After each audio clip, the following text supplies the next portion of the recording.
Hello! అందరూ ఎలా ఉన్నారు? నేను మీ మౌనికని. నా డైలీ మార్నింగ్ రొటీన్ అయితే చూయించేస్తున్నానండి. మార్నింగ్ బ్రేక్‌ఫాస్ట్‌కి ఏం చేస్తున్నాననేది. రోజు ఒక బ్రేక్‌ఫాస్ట్ చేస్తాను. ఇడ్లీ, దోస, వడలు లేదంటే బోండాలు లేదంటే పూరీలు, చపాతీలు చేస్తూనే ఉంటాను. కానీ సండే వచ్చిందంటే ఇడ్లీ, దోస అయితే చెయ్యను.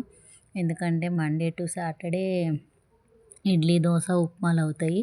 ఈ పూరి చేసుకుంటూ కూర్చోవాలంటే మస్తు టైం పడుతుంది.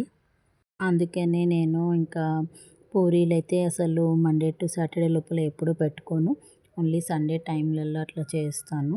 ఇది చాయ్ తాగేసిన తర్వాత ఒకటి నేను గ్రైండర్‌లో వేసేసాను. 4 కప్స్ గోధుమ పిండి అయితే తీసుకున్నాను. పూరీలైతే చపాతీలు కానీ గోధుమ పిండితోనే చేస్తాను. అసలు మైదా పిండి అనేది యూజ్ చేయను ఇంట్లో. ఎందుకంటే అది తింటే కడుపు నొప్పి వచ్చినట్టు అవుతుంది. పిల్లలకు కానీ మాకు కానీ అసలు పడదు. ఏ పిండి వంటలు చేయాలన్నా సరే నేను గోధుమ పిండితోటే చేస్తాను. ఈ గోధుమలు కూడా నేను పట్టించుకొని నేను పిండి పట్టించుకుంటాను. గోధుమలు తీసుకొని చాలా అంటే చాలా టేస్ట్ ఉంటుంది. మెత్తగా కూడా అవుతాయి. ఇది గ్రైండర్‌లో అదే వేసి ఒక్క 5-10 మినిట్స్‌లో మొత్తం గ్రైండ్ చేసి ఇచ్చేసింది ముద్దలాగా. దీన్ని ఒక 10-15 మినిట్స్ ఒక బౌల్లోకి తీసుకొని నేను సైడ్కి ఉంచేస్తాను. ఆ లోపల కర్రీకి ఏం కావాలో అదనేది ప్రిపేర్ చేసుకుంటాను. ఈ పూరీల్లోకి అయితే ఎక్కువ శాతం మా ఇంట్లో చాయ్ ఉంటే చాయ్‌లో తింటారు. లేదంటే ఆలుగడ్డ కుర్మా చేస్తాను. ఆలుగడ్డ కుర్మా కూడా బాగానే ఉంటుంది. ఎక్కువ శాతం చాయ్ ఇష్టపడతారు. ఇది ఇక చూసారు కదా ఎంత మెత్తగా పిండి అయితే గ్రైండ్ చేసి ఇచ్చిందో. ఇంక చాయ్ పోసుకున్నాను. మా అత్త, మా మామ, నేనే లేచాము. ఇంకా పిల్లలు కానీ మా వారు కానీ లేవలేదు. వీళ్ళు లేచిన తర్వాత వాళ్ళకి నేను పిల్లలకు పాలు పోసిస్తాను. పాలు తాగుతారు. నేనైతే ఇక చాయ్ తాగుతున్న. బ్రేక్ మంచిగా ఎండలో కూర్చున్న. ఒక 10-15 మినిట్స్ అయితే ఎండలో కూర్చుంటాను. ఒక్కోసారి అయితే 20 మినిట్స్ కూడా కూర్చుంటాను. ఎండకు కూర్చుంటే విటమిన్ డి వస్తుందని మంచిగా ఎండను ఆస్వాదిస్తాను. తాగేసిన తర్వాత ఆలుగడ్డలు అయితే ఒక 3 తీసుకొని కుక్కర్లో వేసేసాను కట్ చేసి. ఇంకా ఇవి ఉల్లిగడ్డలు అయితే పొడుగుగానే కట్ చేస్తాను. ఏందో మరి నాకు చిన్న చిన్నగా కట్ చేయడం అంటే ఇష్టం ఉండదు. ఇట్లా పొడుగుగానే కట్ చేస్తాను. ఒక పక్క నుంచి కుక్కర్ అయితే విజిల్స్ 2 అయితే ఉంచేసుకొని దింపేసి ఈ ఉల్లిగడ్డలు కోసేసుకుని దాని తర్వాత టమాటాలు, పచ్చిమిరపకాయలు, ఇంకొకటి ఇది కొత్తిమీర, కరివేపాకు కూడా అన్నీ కడిగేసుకొని నీట్గా రెడీ చేసి పెట్టుకుంటాను. ఇంకా ఈ కూర అయితే పొయ్యి మీద వేసేసి మంచిగా పూరీలు అయితే ఒత్తేసుకుంటాను. పూరీలు చేసుకుంటే మనము అన్నీ ఒకటేసారి చేసి పెట్టుకుంటాను. ఎందుకంటే కాల్చేటప్పుడు తొందరగా అయిపోతుంది. లేదంటే ఈ ఒకటి చేసుకుంటా కాల్చుకోవాలని అంటే మొత్తం నూనె మాడుతూ ఉంటుంది. అందుకనే నేను ఇదే పని చేస్తాను.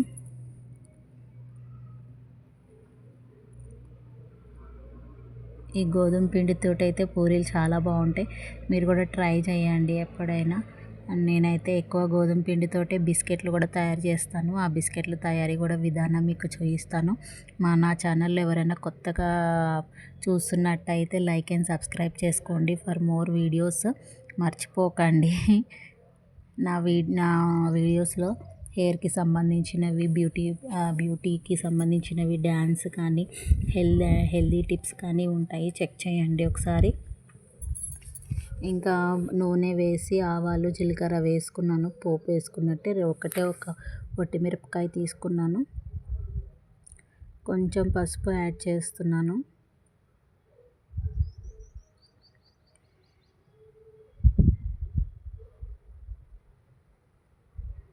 దాని తర్వాత మనం కట్ చేసి పెట్టుకున్న ఆనియన్స్ అయితే వేసుకుంటున్నాను.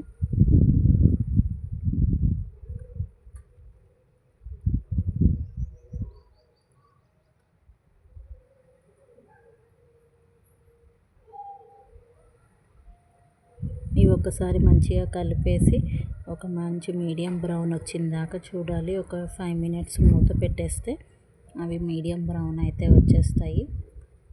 ఆ లోపల ఇంకా నేను పూరీలన్నీ ఒత్తేసుకున్నాను కదా, వాటిని నూనెలో వేసి అయితే ఒక అటు ఇటు తిప్పేసి వేయించేస్తున్నాను.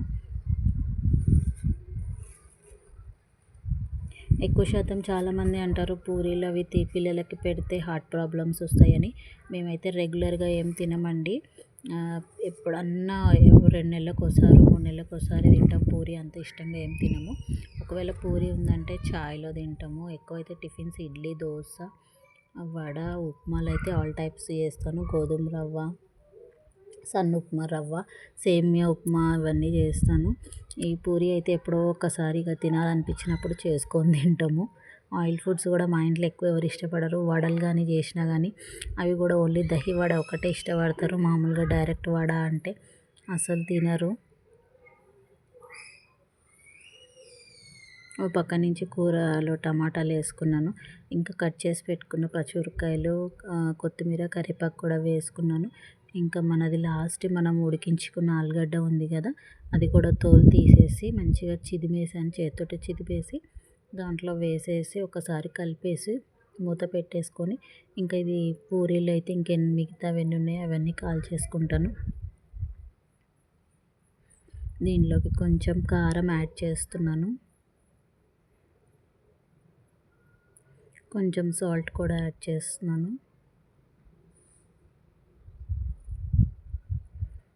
మంచిగా అదంతా కారము ఉప్పు కలిసేటట్టు ఒకసారి కలిపేసుకొని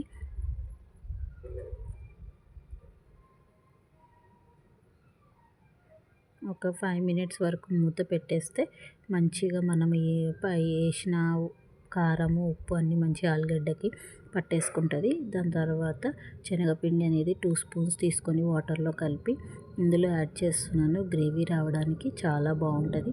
మన దగ్గర బఠానీలు కానీ ఇవి బీన్స్ కానీ ఉంటే కూడా వేసుకోవచ్చు, బాగుంటుంది టేస్ట్. క్యారెట్ కూడా వేసుకోవచ్చు. ఇప్పుడు ప్రజెంట్ లేవు, అందుకే స్కిప్ చేస్తున్నాను. ఓన్లీ జస్ట్ ఇక ఇది కొంచెం ఒక సిమ్లోనే ఒక 5 మినిట్స్ ఉడికిస్తే శనగపిండి ఉడికిపోతుంది. మూత పెట్టేసి ఉడికించాలి. మంచిగా దాంట్లో నూనె అంతా బయటికి అయిపోతుంది. వాటర్ అంతా ఇంకిపోయి ఇట్లా గ్రేవీ లాగా వస్తుంది. ఇంకా పూరీలలో వేసుకొని తింటే చాలా అంటే చాలా మంచి టేస్ట్ ఉంటుంది. మీకు నచ్చితే లైక్ అండ్ సబ్స్క్రైబ్ చేయండి. ఇంకా మంచి వీడియోస్ తోటి వస్తాను. నా ఛానల్ ఎవరైనా చూడకపోయింటే ఒకసారి ఛానల్లోకి విజిట్ చేసి నా ఛానల్లో ఉన్న కంటెంట్ని ఒకసారి చెక్ చేసుకొని లైక్ అండ్ సబ్స్క్రైబ్ చేయండి. బాయ్. మరి